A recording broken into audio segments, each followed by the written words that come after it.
Thank you for joining us on the Career Pathway Show, where Spence and Mike talk about exploration, careers, and all things interesting. Today's topic is careers in the education sector. We have a great guest coming up, and I think you're going to really enjoy the show today. One of the things about education as a topic is the old cliche, which is a bad joke. I think Woody Allen might have written, those who can do, those that can't teach. You will find exactly the opposite. The teacher of today has to have so many disciplines and such an array of talents and skills. It's a program that's really inviting. It's actually a great living. We'll hear more from Charles Weis about that.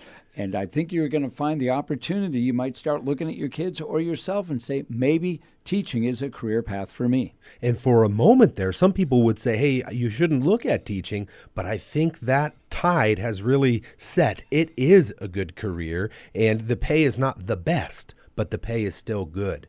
And they do provide benefits and other things as well. We'll talk a little bit about that, but there are many other spaces. You don't just have to be a teacher in the career space. So we're going to ask Charles Weis about that. And I'm really excited about this interview. I think we're going to have a lot to talk about. A wide variety of skills are needed, and there are many positions that are offered. It's just going to be a good time for people to take a look at education and seeing if it's a field that they want to get into, or perhaps their kids or grandkids. Coming right up with Charles Weis from CSU Channel Islands.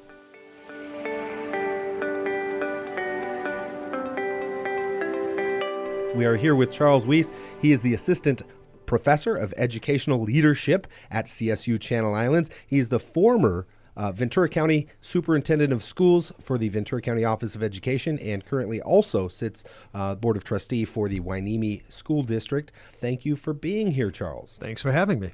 You know, on this show, the Career Pathway Show, we love to talk about different careers in education, and you've had a wonderful, or rather just career pathways in general. Where can someone go to have a career of the future, and how are these current careers changing? And so a big landscape being education, there are many different types of careers people can get in education. Of course, we think of teacher, but there are a number of other careers as well. So I want to touch on kind of a little bit of all of that. And you have, what a wide body of experience you have in this whole space. So thank you for being here. And I'm really excited to have this interview. I'm happy to be here. So I didn't like the wide body crack. Yes. So as far as education, what other roles are there? We think of teacher first, but what other roles are there when we think of the broader sector of a career in education? Well, only about half of the people that work in education are teachers or administrators. The other half do all kinds of services that most businesses have. We have people that take care of the books. We have people that drive kids in buses. We have kids that help assist in classrooms. We have people that do food service for the school districts. So there is about 23,000 jobs just in Ventura County in the education sector. It's a big sector, and it does drive a lot of the economy with that many jobs here in this space. A big thing people talk about too with the career in education is a lot of money has been, I guess, pulled away from education. Would you say that's been a trend you've seen over the years, or how has that, affected this space? Well, I've been working in education for about 45 years, and I've seen ups and downs in funding for education. We're at a place right now where it's about average for California. We're still about 43rd, 42nd in the nation in funding for education, even though we're one of the richest economies in the nation. So we have about 6.3 million children in the state of California in education, so it takes a lot to educate them, and a lot of money. But if we were going to fund our education system the same as, say, New York or Connecticut, it would be twice what we spend on children here in California. So we're always going to need more money to do more for kids, but given the resources we have in California and here in Ventura County, we do pretty well with it. A lot of students, when I was coming up, thinking about the career I wanted to have, of course, when you think of a 12-year-old, a 13-year-old, as they're starting to have their initial thoughts of what they might really do, it's not I want to be an actor or a baseball player. It's, okay, what might I really want to do? And as you get into your teenage years, you start to think about that. And it's this exploration. And it's a lot of times where you only go with what you're familiar with, what you know. And you don't know what you don't know. That's right. So growing up, I wanted to be a teacher, but I didn't know that there were other things out there. And talk to us about that exploration and how people go through that, maybe land in education or land somewhere else. Well, as you know, because you talk about career pathways, about 85% of the jobs out there are not visible to the average person. So when kids grow up, they see teachers, they see policemen, they see firefighters, they see doctors, they hear about lawyers. So they think those are the only jobs. But as you know, most of the jobs are not covered by that. But most kids know what teachers are because they've had teachers. The interesting thing right now is that the recent polls from parents is that they're suggesting that their kids shouldn't become teachers, which I think is a huge mistake, because I think if you have a passion, if you have creativity, if you care about the future of this county and this country, you should want to work in education because you're creating the next generation. You know, as a teacher or as an administrator or as a bus driver or a custodian or a person that provides food service, you could be touching the next leader of this country, the next scientist that'll cure cancer. So it's a passion job. It's not just a job.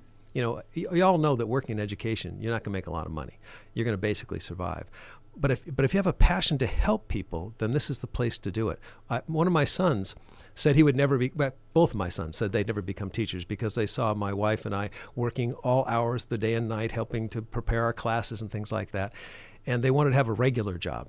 And so one of them actually did very well in speech and debate in high school and in college. And he got a full ride scholarship to law school.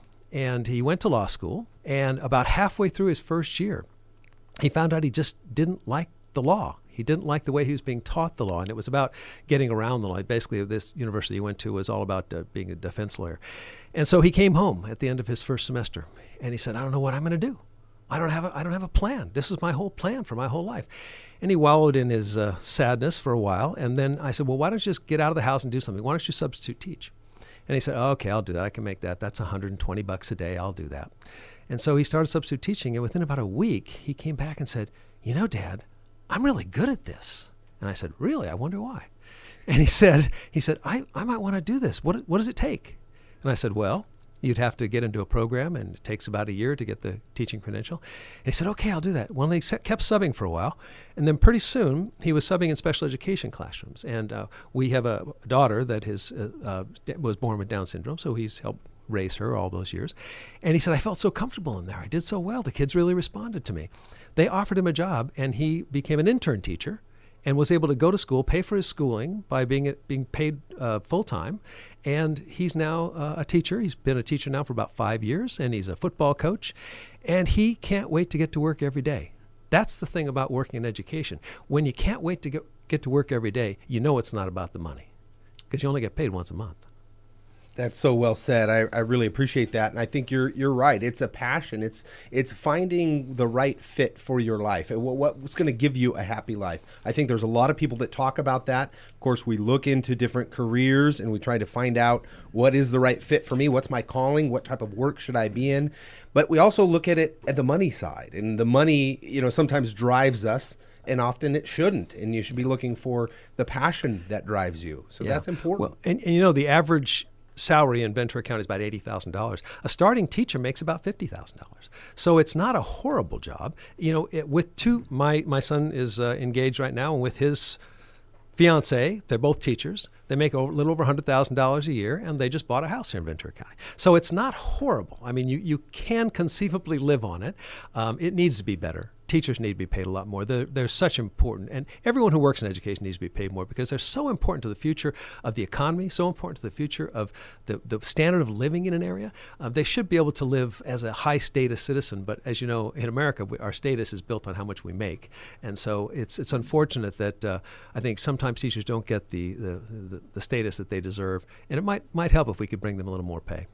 Yeah, I think that's a good point. I do, the pay with teachers, and one thing about it is that, you also have the benefits. And I think when you think about that today, they pay into their retirement program and they have the pension, which is something that's gone away from a lot of people. So they're getting paid now, but they're also going to be paid later in a way that I think is very important nowadays. People look at that difference, say that actually is still a very good job for that reason too. So the pay is they're paying you now, but they're also paying for your future, which is a good thing. Yeah. And we see that, and that's an important thing there. Yeah, teachers pay about 10% of their salary into their retirement, and the district's paying about another 15 to 20%.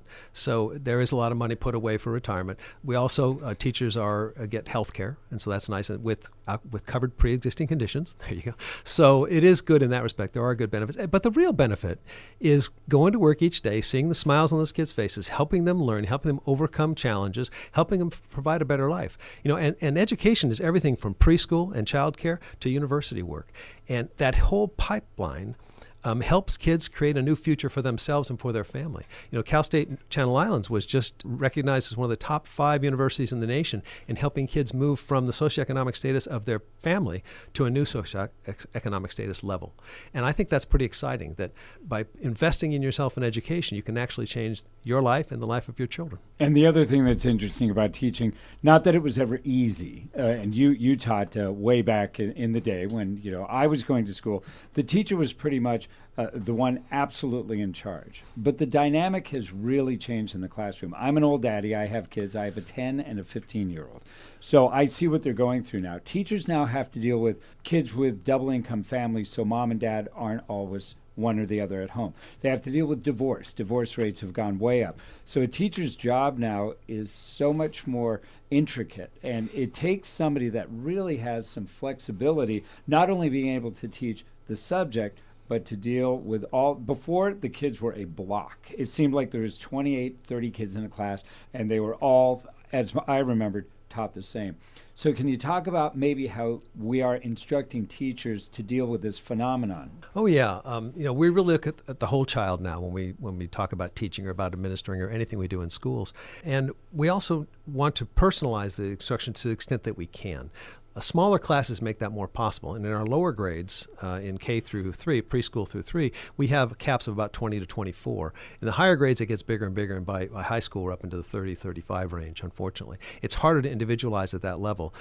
But we definitely try to find out what a student needs and give them what they need and give them the kind of challenges that they need and try to change up the way we teach so that all kids can learn in one of those ways we might teach. And it seems like the person that's going into a career, the old day of just teaching out of a book might have seemed a little mundane, a little boring, but now somebody going into the career of teaching could look at this and see how much of a dance it is. Yeah. And it seems like the creativity level that a teacher has to have in classroom is far different than it might have been. You're absolutely right. I mean, we expect teachers to be creative and to bring their passion to the classroom for the things that they're interested in and share that with the kids, because whether it's a university professor or an elementary teacher or a high school teacher, if you're passionate about something, that passion moves over to the students and they get excited about it and more learning goes on. We also do a lot more project-based learning so that students are learning by doing, not just by reading. And we also have a lot of presentations in classes now where students actually are learning by teaching others, because that's one of the best ways to learn things. And you probably went through this too. Why are we learning algebra and geometry? If somebody would have shown me that's how I would have been able to set the pavers in my backyard, it would have made a whole difference. It really would have been. If there was activity applied to, you're kidding me, that's what this is for? But back then it was more, you will learn algebra. Memorize the formula. Exactly. Yes. And it was just by rote. That makes me think of the Pythagorean theorem. I had no use for that when I was in high school, but when I became a runner in my mid 30s or so, I was living in Fillmore, and I could map the length of a street with my car and the other leg of the street, and then I ran on the levee, which you couldn't get up on and measure, but that was the hypotenuse of a right triangle, and I could calculate a squared plus b squared equals c squared and figure out how long I'd run. And I created that myself, but I realized that was the Pythagorean theorem that I just memorized when I was in high school. And so you're right. Helping kids understand how they can use information is the most powerful thing, because then they'll use it. And runners are kind of weird. And that's it. And another one, I just want to throw this in. If anybody ever wants a program on the impact of teachers, Twilight Zone, one of my favorites. Do you know the episode, The Changing of the Guard? No, I don't. It's an instructor who taught for 40 years and was let go because of age, and he was going to commit suicide. And the whole thing is kids from the past come into his class and talk about the impact. that he had on their lives. Wonderful episode, just a great episode. And my mom dealt with education for way too many years, like literally like 45 years. People would see her in line at the market. Mrs. Spence, you were there in 1968 when I was. And she just realized all of these kids from the late 60s all the way up to the late 80s for sure, easily, knew her and told her what she did. And it was always such a huge event for her. And it's another reason why people should consider the field of teaching. Right, and that's, and teaching, of course, has that. But I heard a story the other day about a custodian who, when he retired, the students came out and told stories about what he had done to help them on the yard or during the day or whatever. So anyone who works in a school can have that kind of an impact. I mean, my personal experience, I was a principal in Fillmore, and I remember one day I was at having a breakfast meeting, and this woman came up to service. She kept looking at me kind of odd, and she put our coffee down, and then she brought our food, and then she said, "I know you. You are my principal." And my response to that is always, "Well, how'd I do?" And she said, "You suspended me." And I went, "Oh."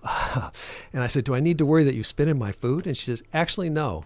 That was the best thing to happen to me, because now I'm in college at Cal Lutheran University to become a teacher.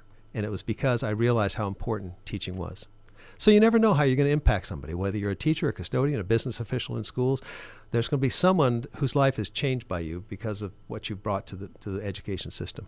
We're speaking with Charles Weis from CSU Channel Islands. He is an assistant professor there in the Office of Educational Leadership, also former Ventura County Office of Education Superintendent here in Ventura County. And we're talking about the careers in the sector of education. Of course, that's many different careers, teacher and beyond. But let's talk about this. What should someone expect when they're going into education? And what are things that they might not know that it's going to be like? What do they expect? Well, I think what you should expect is you're going to be working with a lot of great and smart people. I've noticed just every level I've worked in, there are people that are passionate, creative, unique, just interesting people to be around at all levels in education.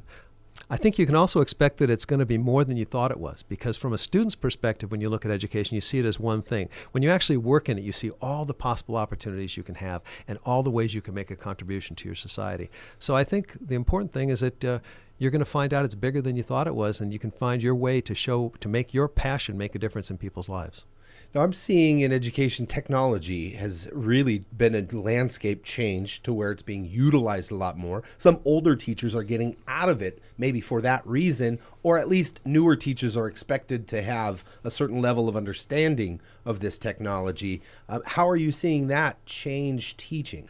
Well, it's interesting. I don't see necessarily the age dichotomy that you created, because, for example, in Hueneme District, we have a real heavy investment in one-on-one computers with our students, and our teacher leaders are mid-career teachers. Our newer teachers take it for granted, of course, the younger ones, but the real leaders in it are ones that really understand instruction and then now really understand technology and figure out how to make the two work together, to make it more than just having two separate things, that make it more than just a page turner, an electronic page turner, but make it something that students can share their creativity and can think anew about solving problems, rather than just saying, well, we're going to put a computer and you're going to have it instead of a book. I just think it can have a great impact. We're still in the phase of technology that don't think we've reached the full potential in education yet. For example, we started a doctoral program at Channel Islands, and it's an online doctorate. And we're the only online doctorate in the CSU system, so we're the guinea pigs. We're trying it out to see if it works. Our first cohort, which is a 3-year cohort, is graduating this May, and I'm doing 3 dissertations, and I'm pleasantly surprised with how much they've learned in that 3-year program in this online setting. It's for working adults, so they can work at 3 a.m. if they want to on their coursework. And so it provides a real option for some people that can't put in the face-to-face time that we have in our other programs.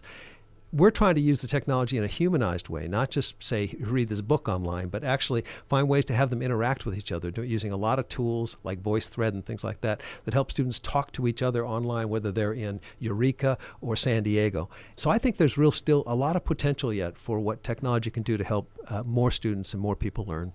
How does somebody decide, are they in kindergarten? Are they 1st through 6th? Are they a junior high? Are they a high school? Are they a college? Because each one you're going to deal with a different independence and a different need and dynamic. So Where does that process go? That's a great question, because when I first came into education, my first job in education was as a school psychologist. And I thought when I went through training that I only wanted to work with high school students because you could talk to them, you could rationalize them, you could do good counseling with them and things like that. What my first jobs were in high school. And then I got asked to work at an elementary school. When I went to that school, I thought, oh gosh, I'm not going to be good at this. I like working with high school students. And then I worked with the elementary kids. And what you realize the difference between elementary kids and high school kids is the elementary kids, when they're having fun, they tell you. When the high school kids are having fun, they nod. They just give you a nod like, you're okay. So the feedback from young people is so different than the older people. And in college, it's a whole other thing, teaching at the college level. But the thing is, I wouldn't go into, if you're going to go into education, I wouldn't go in saying, I only want to work at a certain level. I would suggest you try different levels and see how they feel. And maybe throughout your career, I have a 45-year career. I've worked at all kinds of different levels, and it's enriched me.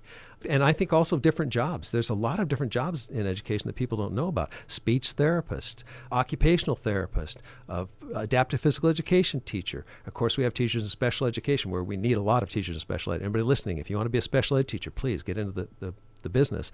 But we also we need custodians. We need aides in classrooms. We need people doing our food service. We have a great food service program in Hueneme where our food service leader is a nutritionist. So she's creating great food for the kids. Not like the food I had when I was in school, for sure. So there's so many ways to make contributions in education. When we look in education, and one of the higher paying jobs in education being a principal or assistant principal, now that job itself typically comes from someone that has been a teacher normally, right? Correct. So someone that may be a good principal, not even know it, but come in as a teacher thinking they're going to teach, and then maybe escalate into a management principal role. There's several paths to the principalship. Certainly teacher is the most common. You have to have 5 years of teaching to be able to start as a principal and earn a credential, and that's what I teach in at Cal State Channel Islands.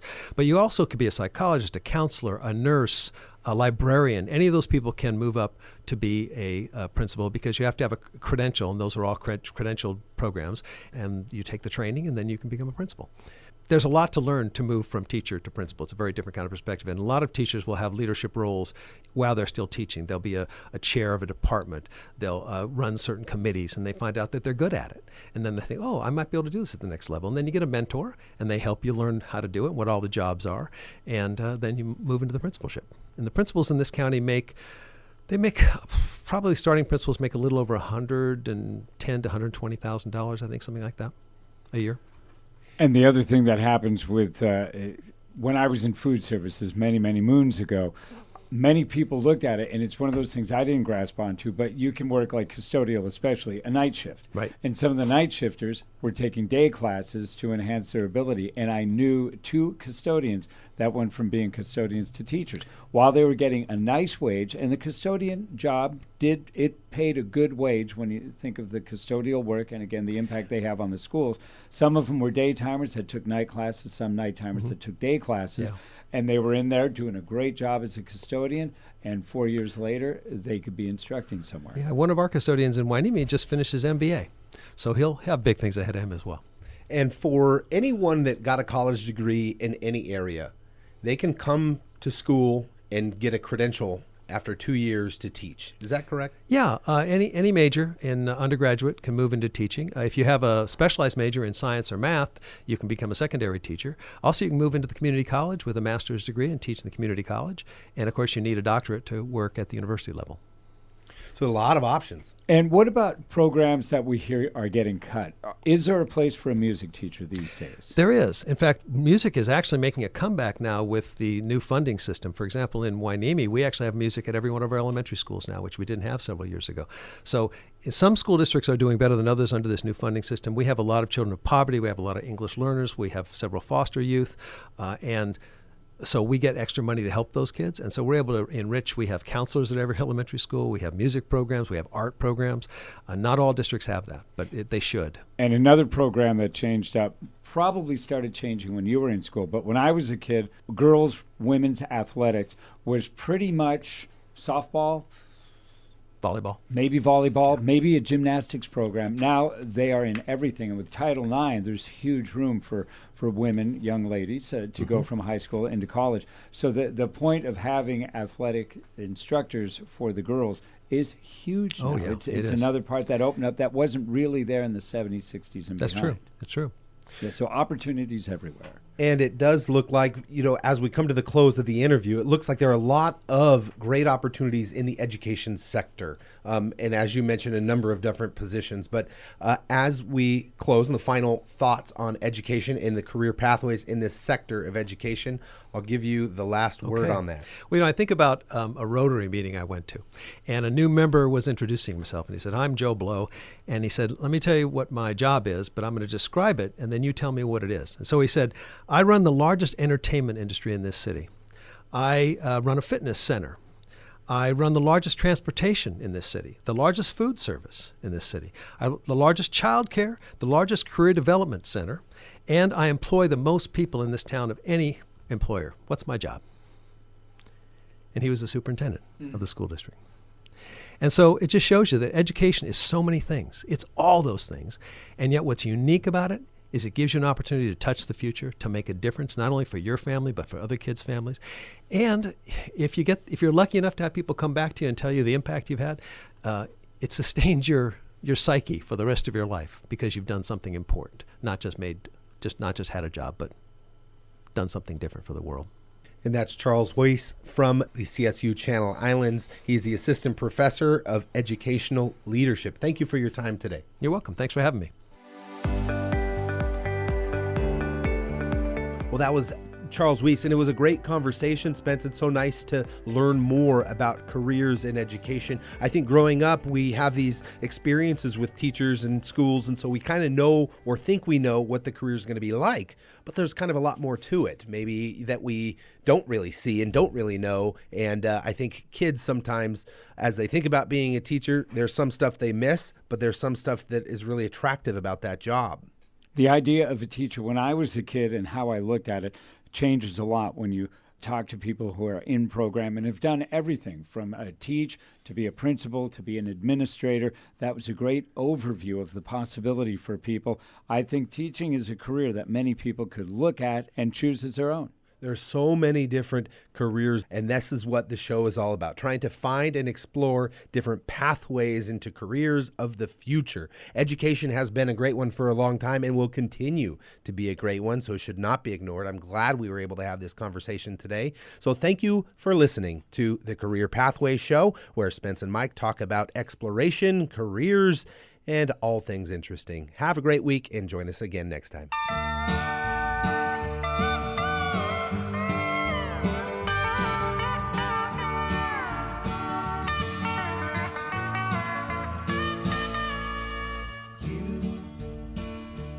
On the road must have a code that you can live by, and so become yourself, because the past is just a goodbye. Teach your children well, their father's help did slowly go by, and feed them on your dreams, the one they picked, the one you know by. Don't you ever ask them why, if they told you you would cry, so just look at them and sigh.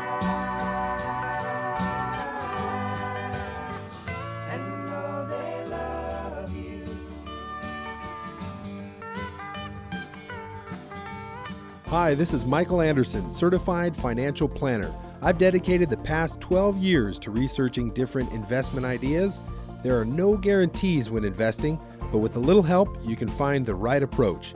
I have built AllocationLink.com specifically for you. AllocationLink.com is investment management made simple, smart, and low cost. AllocationLink.com can have your account set up in less than 10 minutes. please visit allocationlink.com to learn more. Or you can leave me a message at 805-665-3767. Do you ever question if your investments are right for you? Do you own any annuities, retirement accounts, or have other money you want help with? Have you ever wondered what your advisor is making or how they get paid? Get a free second opinion. Talk with Michael Anderson, certified financial planner. Call his answering service today, 805-665-3767. Leave a message and get a call back immediately. 805-665-3767